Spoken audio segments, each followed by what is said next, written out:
ದೇವೇಗೌಡರ ಪತ್ನಿ ಚೆನ್ನಮ್ಮ ಅಂತ್ಯಕ್ರಿಯೆ ನಡೆದು ಇವತ್ತು 3ನೇ ದಿನ. ಹೀಗಾಗಿ ಕುಟುಂಬಸ್ಥರೆಲ್ಲ ಸೇರ್ಕೊಂಡು ಹಾಲು ತುಪ್ಪ ಬಿಡುವ ಕಾರ್ಯ ನೆರವೇರಿಸಿದ್ದಾರೆ. ಈ ವೇಳೆ ಮಾತನಾಡಿದ ಕುಮಾರಸ್ವಾಮಿ ಪ್ರಜ್ವಲ್ ವಿಷಯದ ಬಗ್ಗೆ ಭಾವುಕವಾಗಿ ಮಾತನಾಡಿದ್ದಾರೆ.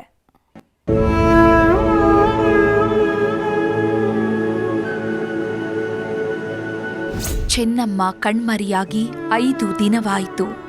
ಮಣ್ಣಲ್ಲಿ ಮಣ್ಣಾಗಿ 3 ದಿನವೇ ಉರುಳೋಯ್ತು. ಹೀಗಾಗಿ ಇವತ್ತು ಹಾಲು ತುಪ್ಪ ಬಿಡುವ ಕಾರ್ಯ ನೆರವೇರಿಸಿದ್ದಾರೆ. ಹುಟ್ಟೂರು ಹರದನಹಳ್ಳಿ ಸಮೀಪದ ಮಾವಿನಕೆರೆಯಲ್ಲಿರೋ ಚೆನ್ನಮ್ಮ ಸಮಾಧಿಗೆ ಪೂಜೆ ಸಲ್ಲಿಸಿದ್ರು. ಈ ವೇಳೆ ದೊಡ್ಡಗೌಡರು ಭಾವುಕರಾಗ್ತಿದ್ದಂತೆ ಇಡೀ ಕುಟುಂಬ ಕಣ್ಣೀರು ಸುರಿಸಿದೆ.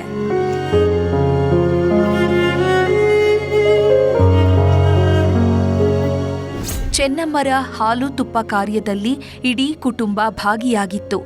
ಚೆನ್ನಮ್ಮರಿಗೆ ಚಕ್ಕುಲಿ ಹಾಗೂ ಮೈಸೂರು ಪಾಕ್ ಅಂದ್ರೆ ತುಂಬಾ ಇಷ್ಟ. ಹೀಗಾಗಿ ಚೆನ್ನಮ್ಮರ ನೆಚ್ಚಿನ ಅಡುಗೆಯನ್ನ ಮನೆಯಿಂದಲೇ ಮಾಡ್ಕೊಂಡು ಬಂದು ಅರ್ಪಿಸಿದ್ದಾರೆ. 3ನೇ ದಿವಸದಲ್ಲಿ ಹಾಲು ತುಪ್ಪ ಅಂತ ಒಂದು ಕಾರ್ಯ ಮಾಡ್ತೀವಿ.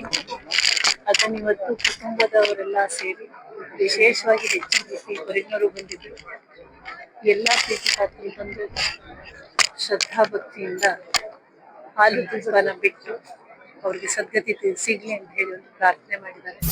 ಚೆನ್ನಮ್ಮನವರ ಹಾಲು ತುಪ್ಪ ಕಾರ್ಯದಲ್ಲಿ ಭಾಗಿಯಾದ ಕುಮಾರಸ್ವಾಮಿ ಕಣ್ಣೀರು ಸುರಿಸಿದ್ರು. ನಂತರ ಮಾತನಾಡಿದ ಎಚ್.ಡಿ.ಕೆ ಒಂದಷ್ಟು ವಿಷಯಗಳನ್ನು ಹಂಚಿಕೊಂಡ್ರು. ನಮ್ಮ ತಾಯಿಯವರಿಗೆ 1.5 ವರ್ಷದಿಂದ ಆರೋಗ್ಯ ಸಮಸ್ಯೆ ಕಾಡ್ತಾ ಇತ್ತು. ರಾಜಕೀಯ ದ್ವೇಷದಿಂದ ನಡೆದ ಘಟನೆಗಳಿಂದ ಅವರ ಮನಸ್ಸಿಗೆ ಘಾಸಿಯಾಗಿತ್ತು.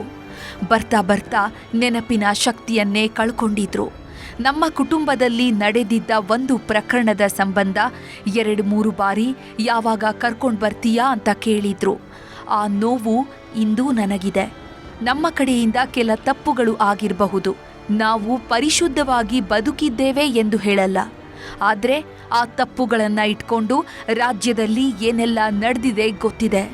ನಮ್ಮ ತಾಯಿ ನಮ್ಮನ್ನ ಬಿಟ್ಟು ಅಗಲುವುದಕ್ಕೆ 1.5 ವರ್ಷದ ಹಿಂದೆ ನಡೆದ ಘಟನೆಯೇ ಕಾರಣ ಅಂತ ನೋವು ತೋಡಿಕೊಂಡ್ರು. ಕಳೆದ 1.5 ವರ್ಷದಿಂದ ಯಾವೊಂದು ಆರೋಗ್ಯದ ಸಮಸ್ಯೆಗಳು ಪ್ರಾರಂಭ ಆಯಿತು. ಇದು ಕಾರಣ ಬಹುಶಃ ಈ ರಾಜ್ಯದಲ್ಲಿ ರಾಜಕೀಯದ ದ್ವೇಷದಲ್ಲಿ ನಡೆದಿರ್ತಕ್ಕಂಥ ಕೆಲವು ಘಟನೆಗಳು, ಕೆಲವು ತಪ್ಪುಗಳಾಗಿರ್ಬೋದು. ನಾನು ಸಂಪೂರ್ಣವಾಗಿ ನಾವು ಪರಿಶುದ್ಧವಾಗಿ ಬದುಕಿದ್ದೇವೆ ಅಂತಕ್ಕಂಥದ್ದು ಹೇಳಲ್ಲ.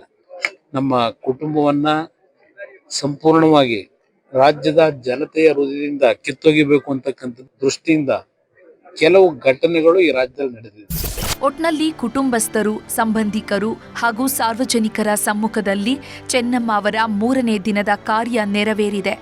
ಚೆನ್ನಮ್ಮರನ್ನ ಕಳ್ಕೊಂಡ ಕುಟುಂಬ ಇಂದಿಗೂ ಕಣ್ಣೀರಿಡ್ತಿದೆ. ಕೃಷ್ಣ ಇಬ್ಬೀಡು, ನ್ಯೂಸ್ 18 ಹಾಸನ.